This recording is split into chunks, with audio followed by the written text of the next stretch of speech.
Here's the window, there's Lydia, there's the one needle she's crocheting. Obviously, we start looking at her first, but Mary uses her composition tricks to get her eye to go to the back of the painting.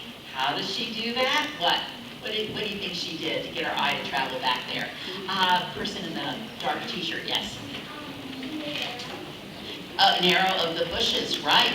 Look at, not only did she have a line that looks like an arrow taking her eye back there with these bushes, the hedge, but notice the contrast between the dark red, which is a warm color, and the cool green. You know, that really stands out with the opposite. We haven't talked about cool and warm colors this year, but we've had it in the past, so it's, for most of you in this room, you know what I'm talking about, but sometimes they will use colors for contrast. To make things stand out, and she's obviously doing that in this painting. I'm sorry to say, boys and girls, Lydia was very sick in this painting. She had a rare kidney disease. You know, we each have 2 kidneys. We're born with 2 kidneys, and they serve an important function of filtering our blood, cleaning our blood. If we didn't have our kidneys, we would get poisoned to death. And if your kidneys don't work today, there are a lot of things that modern medicine can do to help you. You know, modern techniques, surgery, things like that. None of that existed during this time. And so if she were alive today with that kidney disease, she would have been okay with modern medicine to help her. But because years ago, shortly after this painting was finished, Lydia died from her kidney disease. Mary was devastated to lose her best friend, her sister. She didn't pick up a paintbrush for about 6 months afterwards because she was so sad, so depressed to lose Lydia. Notice Lydia's face, how pale it is. That's certainly a sign that she was very sick at the time. This painting she actually gave to her brother Alexander, who was running the family company back home in Philadelphia. Just like the Cassatt children got to do when Mary was a child, Alexander and his wife would put the kids on a ship and bring them to Europe to visit, you know, different countries of Europe. And of course, they would stop in Paris for a long visit and stay with Auntie Mary. And while they were visiting, that's when Mary would paint their portraits. Remember that dog we saw sitting on the blue chair? Well, there it is on the lap of her sister-in-law, Susan. And there's that girl that we saw slouched on the blue chair in this family portrait. Okay, let's go to the opera. Let's go to one of the most beautiful buildings in Paris, the Paris Opera House. You can go to see a performance there today. Even today, they still have performances there. Opera, ballet, symphony. But during the daytime, you can actually go inside to have a tour. You know, you can sign up for a tour of the Paris Opera House because it's beautiful on the outside and it is really beautiful on the inside. Here's a photograph of the lobby to kind of give you an idea. Well, in this next photo, we see what the auditorium is like.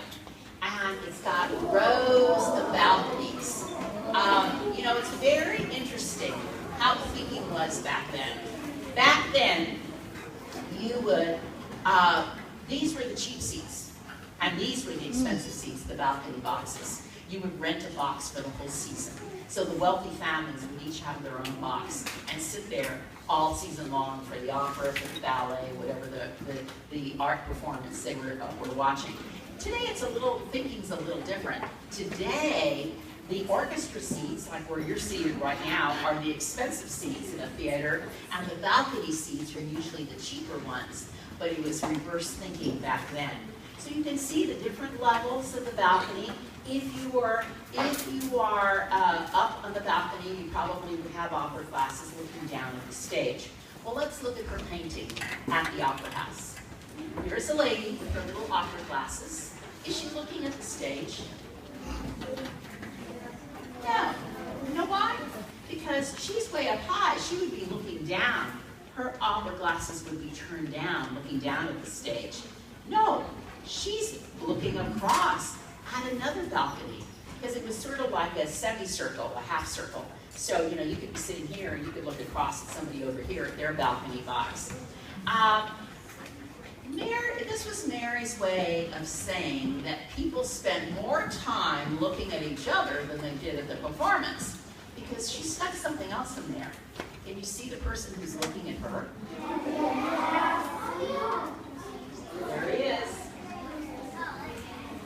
Do you think she knows she's getting stared at by the man? No. She's too busy looking at someone else. It was a night of entertainment, of culture, but it was also a night of gossip and social connections. You could see who was sitting with who in another box. They would spend more time entertaining each other than they did at the performance.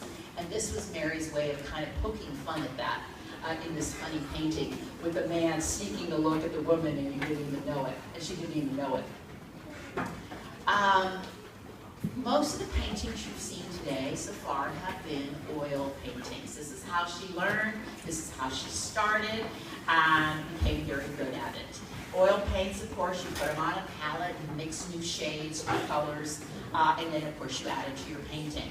Unfortunately, Mary started to have serious problems with her eyes. Once again, if she were alive today, modern medicine could help her fix her eyes, but none of that was available back then. So she stopped using oil paints because it was too complicated to mix the colors. She couldn't see the colors well enough. And she started using soft chalk pastels. Now, there are different kinds of pastels. Most of you in this room have used oil pastels. Those are not as messy. These are messy. They're very powdery when you hold them up. But what's nice about them is you don't have to mix the color. The colors are all ready to use. You just pick up the stick of pastel and you start coloring with it. You can get a lot of detail with pastels. As you can see, this is when her eyes were in better shape. But as time went on, her eyes kept on getting worse and worse. And you can clearly see kind of like the chalk marks sort of out of line, but they don't really belong there because she couldn't see well enough. Eventually, boys and girls, her eyes got so bad, about 10 years before the end of her very long life, she had to give up art completely. She could see enough to walk around, but she could not see enough to do her artwork. She got the idea, while she still had enough eyesight where she could still use the pastels, she got that idea from her friend Edgar Degas, who also, just by coincidence, was also having the same kind of eye problems. And he, just like Mary, had to stop doing art about 10 years before the end of his life. Neither one of them. And art had been everything in their lives, so it was pretty sad. But let's end on a happy note and look at hats again. A big project for us is doing hats. And of course these are drawings of hats, a photo of hats. But let me end by showing you some more of her portraits. And in the portraits, everybody's wearing a hat. So let me go turn lights on.